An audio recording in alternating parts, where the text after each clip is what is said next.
Hi, everyone, and welcome to the Dance Teacher Pep Talk. I am your host, Amanda, and I am so glad you are here.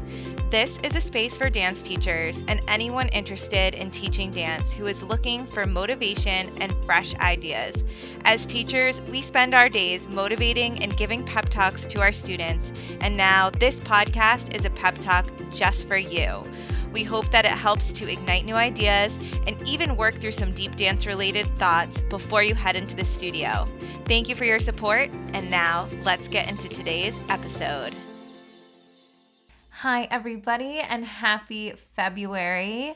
Today's episode is going to be one of our monthly check-ins where we just talk all about ideas and things that pertain to the month ahead. And so this episode is called February Feels. And the reason why I went with that is because I feel that February, if we think about the holidays in this month, one of the ones that comes up most often in our minds is Valentine's Day.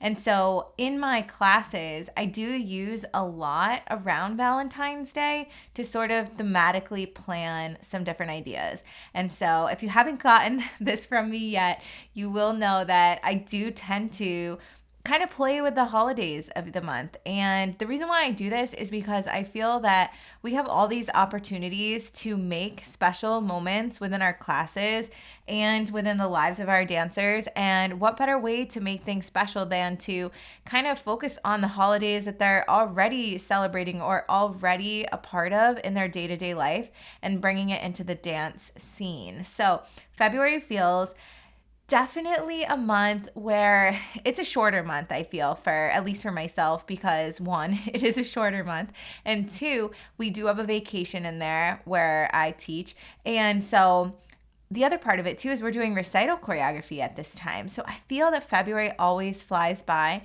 and it's really important to me that even though it does fly by, that I'm making the most of it. Another thing to note based on where I live is February is, the deep part of winter. Like we have January, February, March, and I feel that those are like the grayest months, sort of maybe the coldest months. And so, that can sometimes not feel good on our bodies. And if there are ways that we can celebrate even during the grayest times of the year and the coldest times of the year, it just helps to kind of keep our mind off of maybe feeling so cold, or just keep our mind going in as positive a track as we can. And I know that's totally different depending on where you live, but these are just things and tips that help me. And so today's episode, I'm just going to share some energy ideas and things for not only your dancers, but for you as well. And so I mentioned in the beginning of the episode that Valentine's Day is definitely a holiday that I tend to theme my classes or subjects around in the month of February. And obviously that pertains to the feeling or word of love. And with the word love, I do tend to direct this concept in a self-love manner. So with this month, what can we do to show ourselves more love? And it's not just us as teachers. Like I said, this is for your students too. And this is extremely important, I feel, that we teach and process this with our students, because who is the hardest critic on themselves? Who is talking the most negatively about them? It is their own beings, their own selves.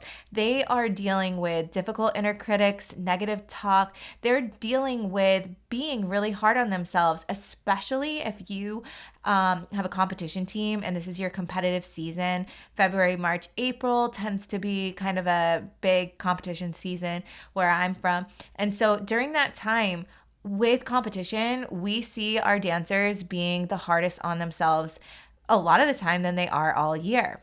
And so it's really important for me, in my feeling, that I make sure to promote self-love and encourage, any type of positive talk or well-being dedication during this month, because I want to help them create tools and have strategies for those moments where their perfection tendencies may kick in, or maybe that voice inside gets a little too loud in a way that they are not wanting, maybe in a negative way. And so for me, if there is any opportunity to bring self-love exercises or ideas into the classroom, this is the month that I really tend to focus that in. And like I said, I try to do it for myself too, because it is a grayer time. And so giving back to ourselves is just so important. Some ways that I do this, I did share this on the Dance Teacher Pep Talk Instagram page. So I will try to, when I post this episode, I'll reshare this tip for you to find. But I have a team building exercise that I really love doing this time of year. And, I don't do it every year, but I have done it from time to time. And it always yields a really positive feeling in the classroom and this rehearsal setting. And that is, it's like a poster activity where each dancer writes their name at the top of a paper, and we set them out around the room, and we just play, like gentle music or whatnot. And at each poster station, we write something really positive, something that inspires us, or something that we love about each person on each person's poster. It's done totally anonymously, and at the end of it, the dancers get this beautiful poster with all these special messages for themselves. And I just think it's such a kind thing to do to help build your team spirit heading out at the season. I've also done an exercise before in a contemporary setting, which could also work in your lyrical, modern, jazz. It could work in any class that you're doing improv in or freestyle, depending on how you want to plan this. But what I had the dancers do was I gave each dancer a Post-it note, and on the Post-it note, they created their own Valentine. And so we talked about, especially for the high school students, this is fun because we talked about how in elementary school, we used to have Valentine's Day parties at school, and we'd all have like a little baggie or basket on our desk. And all of our friends would come and put in those little paper Valentines that you can get, like at CVS or whatnot, that it's just like a little image like you're a rock star or whatever it is. And usually it's themed by some type of cartoon character or something like that. And so what I had the dancers do was I had them make a Valentine, and it had to pertain to dance in some way. And they didn't know, who this Valentine was going for. It just had to be a general Valentine. And then we all folded our papers up and we put them in the middle of the room. Each dancer went, grabbed a Post-it note, and they all had their own special Valentine's message. And then we used that and we improv'd it. And we really talked about how I mentioned the Valentine sort of pertained to dance. So for example, if the Valentine had any type of adjectives or verbs in it that we could use to move in our improv, that was what guided us. So say you got a Valentine that says, you are a star or something like that. Maybe in your improv, you're using a lot more angular shapes. Maybe you are doing something that has a higher level. You're reaching up higher, like the stars, things like that. And so it's a fun activity also where you're getting a special message. It's not even geared towards you. It's a very general message, yet it also shows how we can all receive messages and how they can all uplift us in different ways. So whether it is the poster activity or it is making Valentine in class, it's so quick. It does not have to take long. The poster activity does take longer, I will say, but the Valentine thing does not take long at all. And it's just a really special way to connect your dancers and to kind of work through energy together. And that can be done with any age too, I feel. So now some tips pertaining to you. And one of the things that I wanted to take note of is this is a leap year, 2024. We have 29 days in February. And so I'll come back to that, but I do have another idea about that. But for yourself, okay? Thinking about this question, how do you show love for yourself? As dance teachers, we are really hard on our bodies, minds, and spirits because we are physically moving a lot. We are physically teaching. There is a lot going on in our body. Mentally, we have so much going on, from the class content to the choreography to just making sure that everybody's on the same page, coordinated, especially if you're heading out into a competition season. You have a lot going on in your mind. And soul-wise, we have to get back to that because we don't want the body and the mind to feel so depleted. And so When I think about how to show myself love, I think more along the lines of self-care. And so, since there's 29 days, let's sort of challenge ourselves. What can be something that you do for 29 days every day as something that is special for you? Because I feel when we dedicate time like that, something really small and simple, maybe it is every single day this month, I am going to make sure that I have a moment to sit down with a nice cup of tea and a book that I love for 10 or 15 minutes or whatever it may be. And doing that for 29 days, showing your dedication to yourself, even if it's just having the cup of tea and looking out the window and taking a moment of quiet time for yourself. That I think is extremely important because, like I said, our bodies are going constantly as teachers, our minds are too. And maybe there's a nice moment we can find for ourselves that is quiet, that is calm, and that we can be consistent with. And then at the end of those 29 days, is this a habit that you want to continue on into March, into April, into the rest of your year? You might find that it's a really special time, something that's really important to you. And maybe you find a whole new level of peace that your body, mind, and soul are so deeply craving.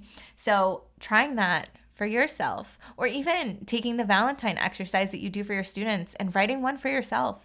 Take out your journal and sit down and write a letter to yourself of all of the things that you're so grateful for, so proud of, and so connected to. Maybe it's, during your competition season, thinking about the accomplishments that you've had, how far you've come this year, and how you've pushed your students to new heights and new places.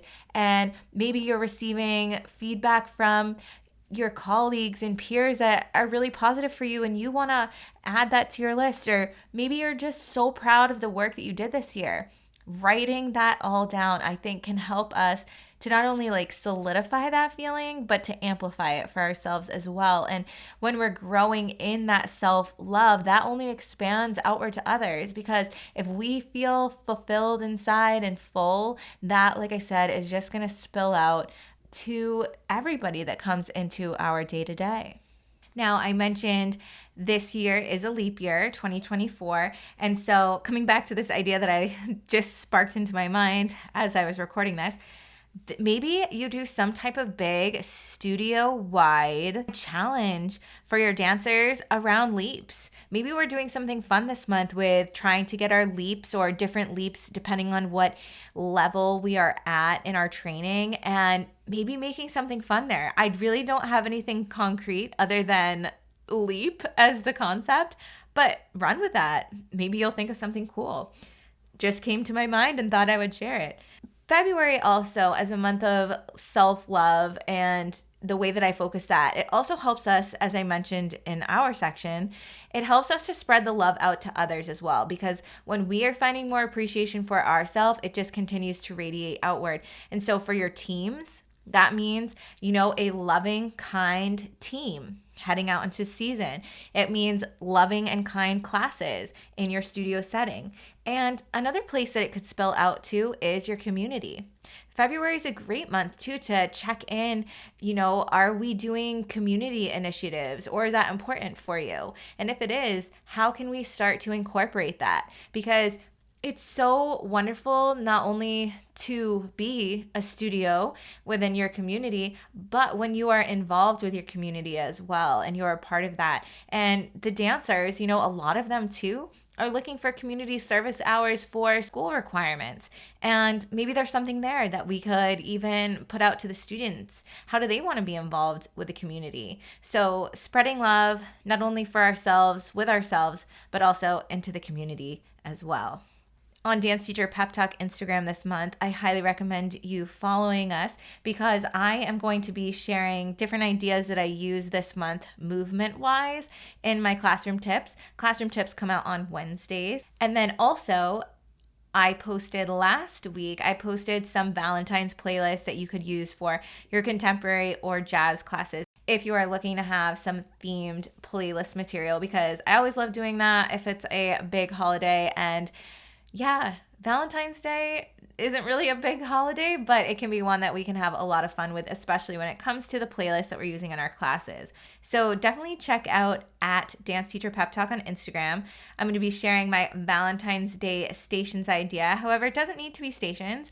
I tend to do my Valentine's Day warm up in center. Another thing that I love doing, especially with my younger students, is really looking at port-de-bras and presentation this time of year, because what I talk about is how we can send that heart energy or that love energy outward. And I find such a change and a difference in how we are working through our port-de-bras and our presentation, because it's like an extension of that energy. And so I love doing different things, even if it's like bringing your hands to your heart or doing pivot turns where we do a big reach out with your arms, or doing any type of port-de-bras that like reaches out and up and then comes into our heart. And you can play around with this idea in so many different ways. I know this probably seems very vague or also at the same time kind of very general. But yeah, discussing port-de-bras, because another thing that I noticed about competition season time and recital time is, we're learning our material, and a lot of the time we're trying to just portray the image that the teacher is giving us and just doing the picture. Here's the line, here's the picture. But then on top of that, it's the importance of feeling through that picture or feeling through that shape. And when we talk about the energy that we have that radiates from our heart center and how it can extend outward through our arms, there's a huge change and shift there that happens. And so this is another month that I like to do that as well. And of course, you know that I love meditation. I think it's really important in so many ways, not only for us, but for our dancers as well. And on my Valentine's Day week with my teen dancers, I always make sure to do a meditation that I guide them through that is completely related to self-love and giving back to themselves, as I mentioned in the beginning of the episode, just to help quiet that negative talk and to shift it and change gears for them. And so I find meditation to be a very helpful element in classes in general. And this month I tend to focus more on self-love. So I know my tips were all over the place here. I hope that you enjoyed them. I hope that you found some inspiration in them. And like I said, if you're looking for more, make sure you follow us on Instagram at Dance Teacher Pep Talk, because I'll be sharing not only my Valentine class playlist, but also my Valentine's Day warm-up. So I hope you all have an incredible month ahead. It is a great opportunity for you to connect deeper in for yourself and your practices, as well as for your students. So definitely continue following us on the podcast platform that you love listening to. And if you feel called to share this episode with a friend, I would so appreciate it. And thank you all so much for your support. I hope you have a great week, and happy February.